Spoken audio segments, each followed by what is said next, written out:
Buenas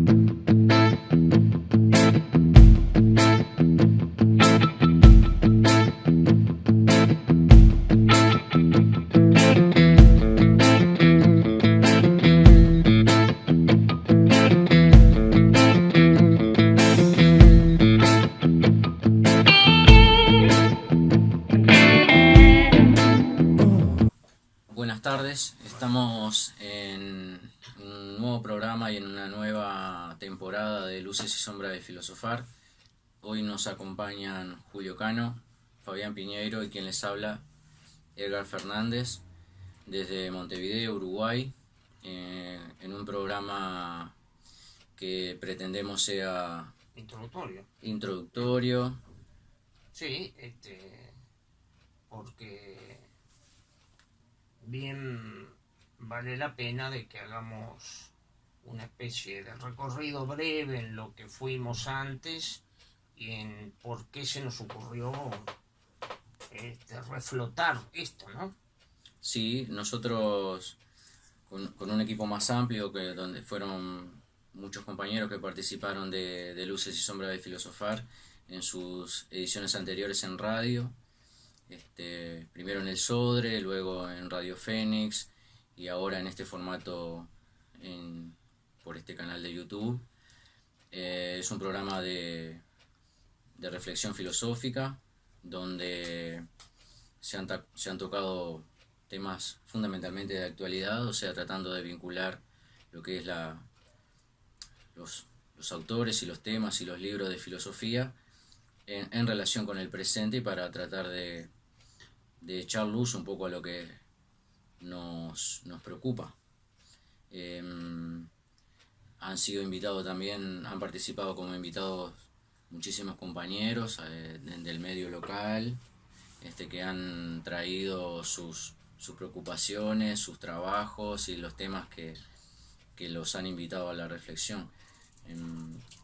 No sé, en cuanto al hoy, creemos que este programa, que es de reflexión filosófica, necesita por lo menos cierta explicitación de lo que serían nuestros intereses y el formato del programa. Sí, hemos pensado en un formato más bien breve, con un lenguaje coloquial que no pierda la seriedad, digamos, sobre todo la seriedad conceptual, ¿no? Es una suerte que en el momento actual haya muchos programas y realmente buenos por vía audiovisual de filosofía. Vamos a no mencionar ninguno para no ser antipáticos y dejar alguno en el camino, pero bueno, que lo coloquial no sea un ruido en la exposición conceptual, y al mismo tiempo que la exposición de índole conceptual filosófica no sea presentada en términos herméticos y abrumadores para el público, ¿no? De manera que estaremos ahí en un camino del medio en donde, si ustedes me acompañan, creo que sí, ya somos especialistas, porque en nuestros programas en las dos temporadas anteriores en radio nos manejábamos, creo que bastante bien en ese ejercicio de acercamiento y en ese borde del caos, ¿no? Bueno, no es tanto así, pero en ese límite entre el lenguaje cotidiano y la exposición filosófica. Por encima de nuestras intenciones, que yo creo que ustedes también van a estar de acuerdo, que también, aunque sea muy modesto el lugar donde estamos, nuestras intenciones son militantes, y precisamente por eso, y decía por encima de la explicitación específica de tal y tal tema, está el hecho de la urgencia de la reflexión no solo en nosotros, y no solo porque lo digamos nosotros, ni mucho menos, sino la reflexión referida a ser un contrapeso de lo violento, lo caótico en un mal sentido que encontramos en nuestro mundo actual, en la vida cotidiana, por ejemplo, por lo que está pasando en dos de nuestros países hermanos en estos momentos, de América Latina,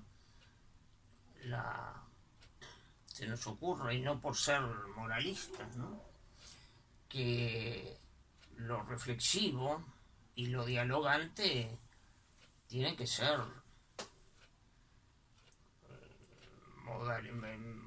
modalidades que penetren en el discurso de los humanos actuantes, ¿no?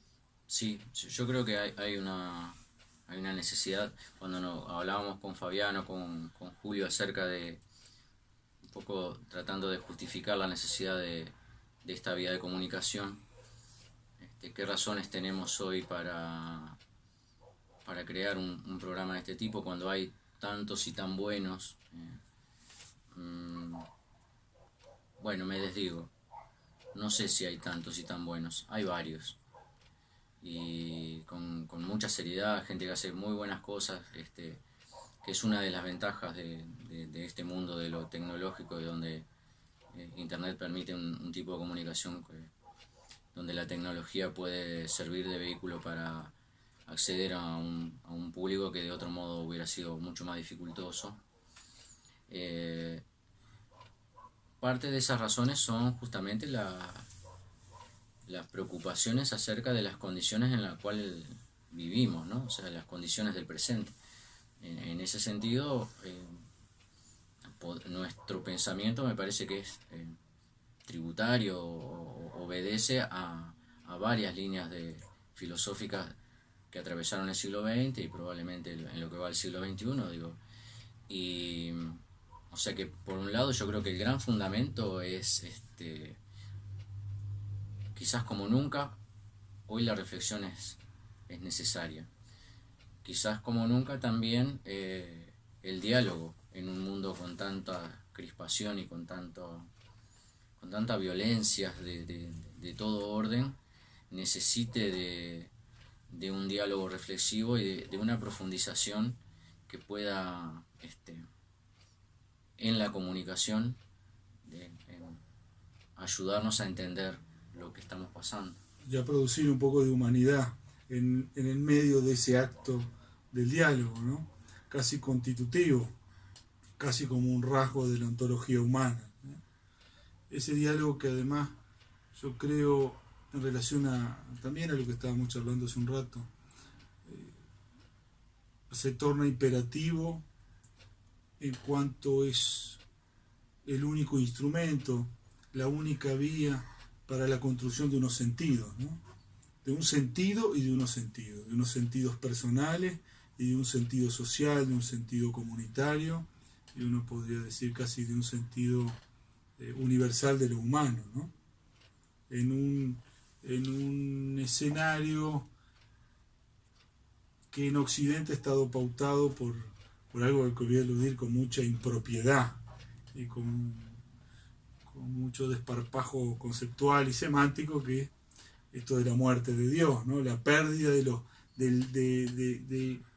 la mínima dimensión de lo trascendente, ¿no?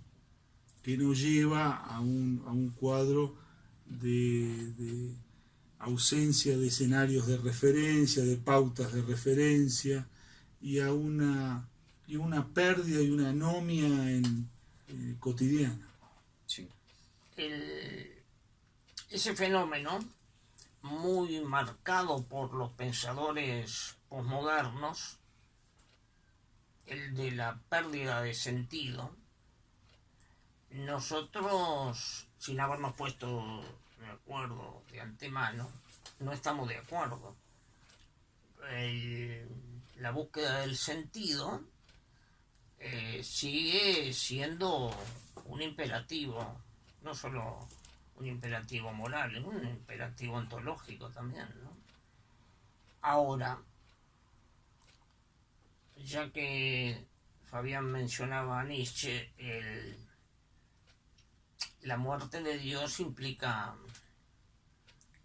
la muerte de los sentidos metafísicos, pero eso no tiene que llevar a lo que él mismo llamaba el nihilismo moderno, sino que estamos de acuerdo en que hay que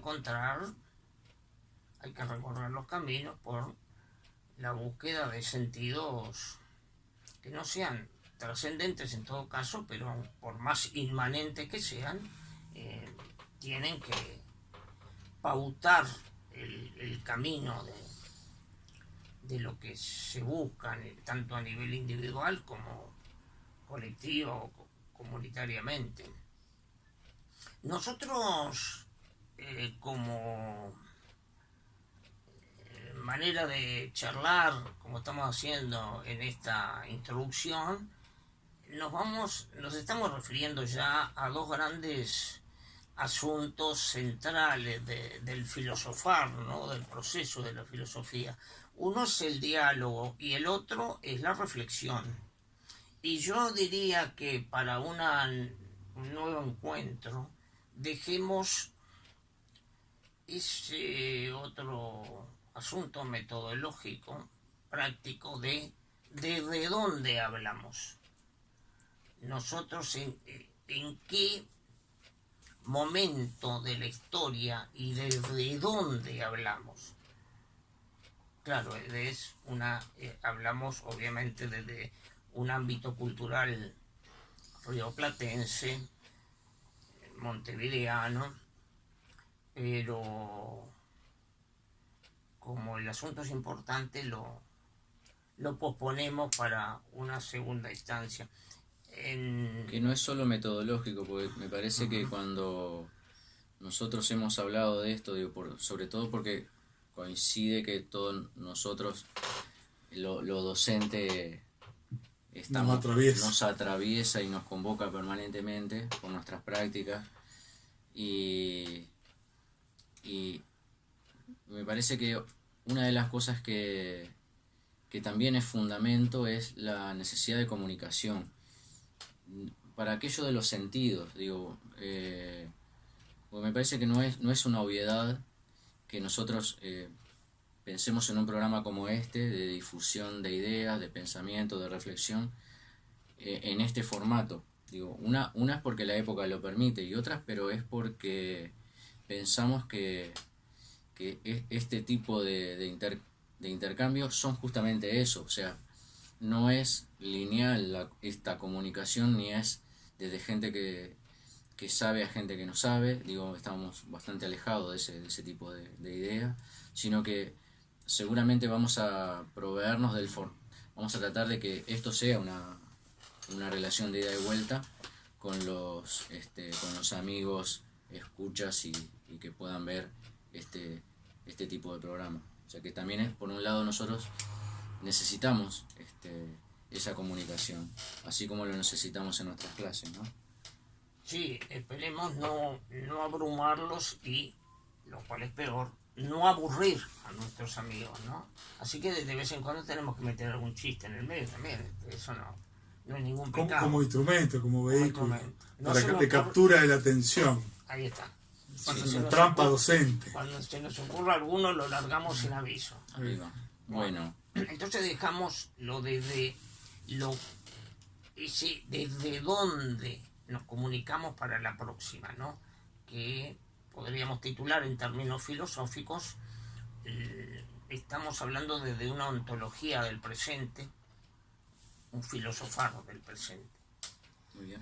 Lo que nos está convocando entonces en esta propedéutica, en esta introducción, son la reflexión y el diálogo, ¿no? Sobre la reflexión se puede decir algo bastante tradicional, pero que nosotros lo hemos usado bastante y con buena fortuna en clase con niños de escuela, ¿no? La reflexión es algo así como volver sobre lo que se ha pensado y sobre lo que se ha actuado para ver cómo hemos pensado y cómo hemos actuado. Es, como más de un filósofo lo ha dicho, un momento donde el camino hace una pausa, donde se detiene el pensar y el actuar para que podamos vernos como en espejo en ambos. Dicho así, parece bastante artificioso. Y claro, en el pensar y actuar cotidiano no podemos estar haciendo esto. Fíjense cómo entonces necesitamos momentos donde podamos hacer estos frenos, digamos. Uno puede ser un programa así. El otro, que es un ámbito privilegiado para eso y es uno de los inventos más maravillosos de la humanidad, es el aula. En la clase de filosofía sí lo hacemos y no resulta artificial, si lo hacemos bien, si lo hacemos integrando a los otros que están con nosotros, ¿no? Y la reflexión es dicho tal como lo he dicho, parece no solo algo artificial, sino algo propio y hasta exclusivo de gente que está en esto. Nosotros vamos a defender de que la reflexión es un patrimonio de cualquiera y una necesidad de cualquiera, ¿no? Es como una guía de la buena acción y del buen pensar, diría nuestro amigo Kant, ¿no? Estoy de acuerdo. ¿Qué les parece si por el día de hoy vamos dejando acá y retomamos en el próximo programa, que sería nuestra segunda introducción, por decirlo de algún modo, acerca de estos temas que son metodológicos y no tanto en el caso de la reflexión y el diálogo? ¿Les parece bien? Nos vemos en la próxima entonces. Hasta el próximo video. Muchas gracias.